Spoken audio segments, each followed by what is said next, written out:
Let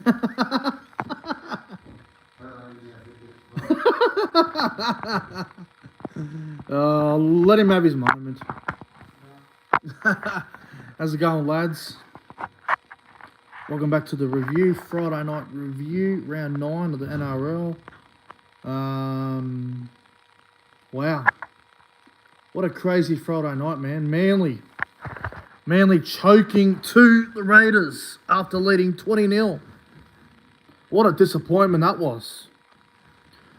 Manly led 20-0 and they lost to the Raiders. What a choke that was, man. What a choke. You got to give credit to the Canberra Raiders, man. They were fantastic. They came back. Sure, it wasn't great, but they got it done, man. They got it done. Manly was so disappointing. And the Roosters, obviously, beating the Broncos up at Suncorp there, 40-18. I'm not going to say too much. I'm not going to read too much into that game. If you're a Broncos supporter, obviously you'd be pretty mad and disappointed. But they were still in the game for a very long time. And considering who they lost Reynolds. They lost Reynolds to a bicep, who could be out till potentially the final series now. Ezra Mam got a HIA but passed, but still losing him for 15 minutes. With Reynolds already off the field, hurt them. They had bloody Jesse Arthurs break his jaw. They had Mariner get sin binned. They had Ricky and Peter Corey in the centres.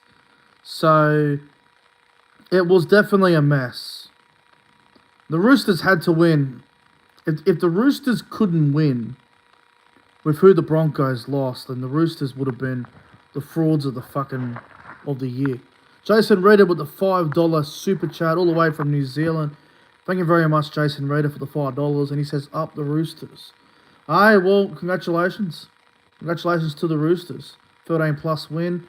Yes, the Broncos lost a few players, but congratulations. Hello to everyone in the chat. Jason, Will, Viking Axe, Luke, Hosea, Riley, William Pearson, everyone that's here. How much were the Raiders paying? They were $4.50 before kickoff. And the Roosters were about $2.95. So if you had money on the Roosters and the Raiders, congratulations. You definitely got a winner. But look, it was a weird Friday night, man. I'm not gonna lie. Manly looked really comfortable against Canberra and they let it go. I believe it was 5 tries each in that game, but Manly's goal kicking was terrible. Garrick missed a bunch of goals, and yeah, it was a tough night for Manly. Manly, I can't believe they led 20-0 at Brookvale in the wet, and they lost to and they got run down 26-24 with a halves pairing of Ethan Strange and KO Weeks. KO Weeks wasn't even great. Kicking game was terrible. Elliot Whitehead was the true MVP for the Raiders, man. Elliot Whitehead was a beast tonight.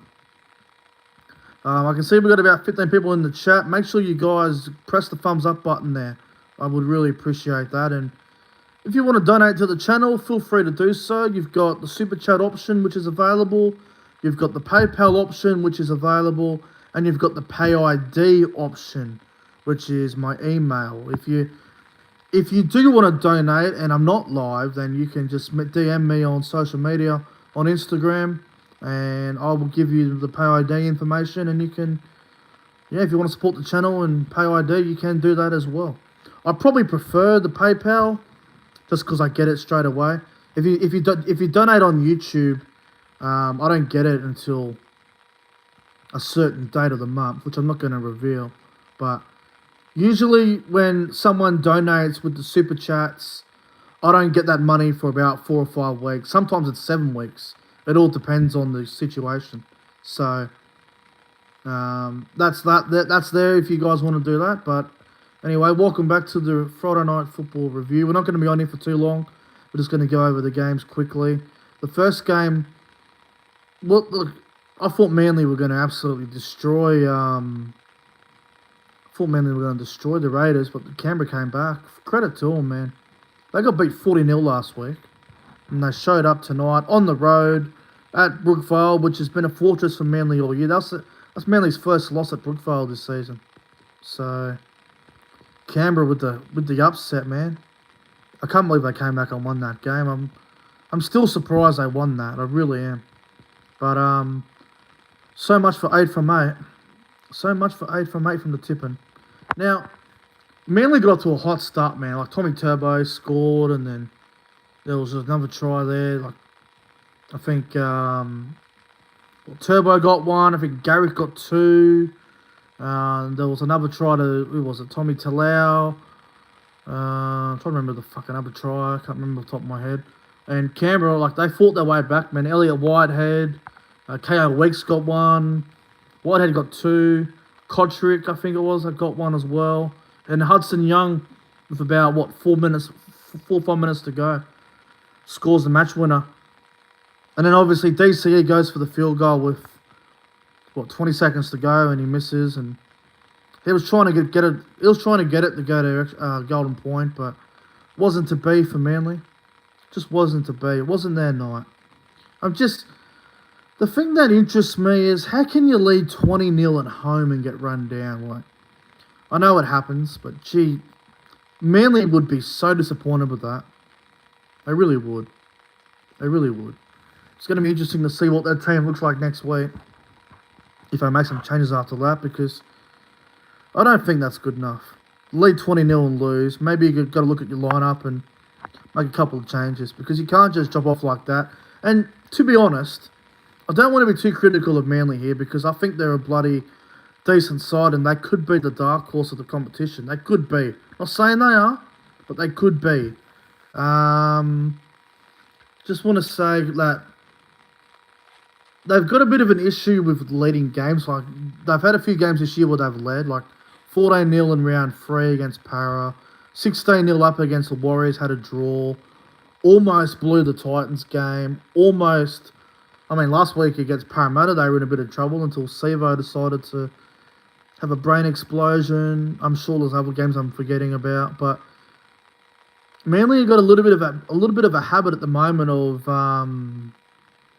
just, getting out to a 2-3 try lead and just dropping their guard, and then obviously 20-0 tonight. So definitely something for Manly to work on, but you got to give full credit to the Raiders. They fought their way back, and congratulations to them. My player of the game, I've got to go with Elliot Whitehead. I thought he was outstanding, man. Scored 2 tries.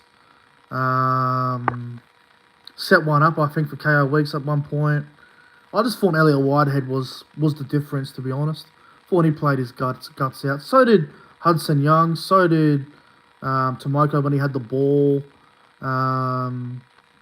The forwards were going, Tarpany, Morgan Smithies, they were doing their thing. Papali off the bench. I just thought Canberra, they really fought hard for that win, and they deserve it. So, full credit to the Raiders. Now, on to the Broncos and Roosters game. We're not going to spend too long on this because there isn't a lot to talk about except for the injuries. Now, you got to look at it like this. It was a bloody good first half. I thought the Roosters did well to be leading, 18-6. Brisbane, they bombed a bunch of tries and the Roosters capitalised, so credit to them. And then the Broncos got it back to 18-all. Then they, 18-6, I think, and then they scored a try. Reynolds went off, and then Brisbane scored again, so they scored back-to-back tries. Reynolds goes off for the third try, I think it was, or the second one. So it's 18-all, and then Ezra Mam goes for a HIA, and then Jesse Arthurs broke his jaw in the first half, which had Jordan Ricky go to centre, which you could clearly see he was uncomfortable with the entire time. Then you had Dean Mariner get sin bin for a shoulder to the head of Tedesco, but here's the thing I want to point out. So Dean Mariner braces himself and he obviously makes contact with Tedesco's head. So, okay, fair enough on the sin bin. But my question is, why wasn't James Tedesco sent for a HIA? He's had a few HIAs in the past, Tedesco, a few concussion problems. If he's getting shoulder charged or hit with the shoulder right in the head, why isn't Tedesco going for a HIA? Ezra Mam's HIA was probably less effective than Tedesco's. Tedesco's one was much worse than what Ezra Mam's was. Yet Ezra Mam goes to the fucking HIA bin. He has to go pass a test. Tedesco gets shoulder charged in the head, doesn't even go for a HIA. So that's my issue with that. That's just the consistency with that whole thing. If Ezra Mam's going to go for a HIA with a head clash between him and his own teammate, and then, you're going to have Mariner use his shoulder, hit Tedesco in the fucking head, get sin bin, why isn't Tedesco in the HIA? Why isn't he going for HIA? I don't understand it. I'm confused by the HIAs. Are the bunker not watching everything? The doctors are on the fucking sideline. There's people everywhere. So, don't quite get that. But the Roosters, to their credit, I thought they played really well. Crichton looked fantastic tonight. But yeah, I don't get it. I just don't get the HIA stuff at the moment. Makes no sense to me. But,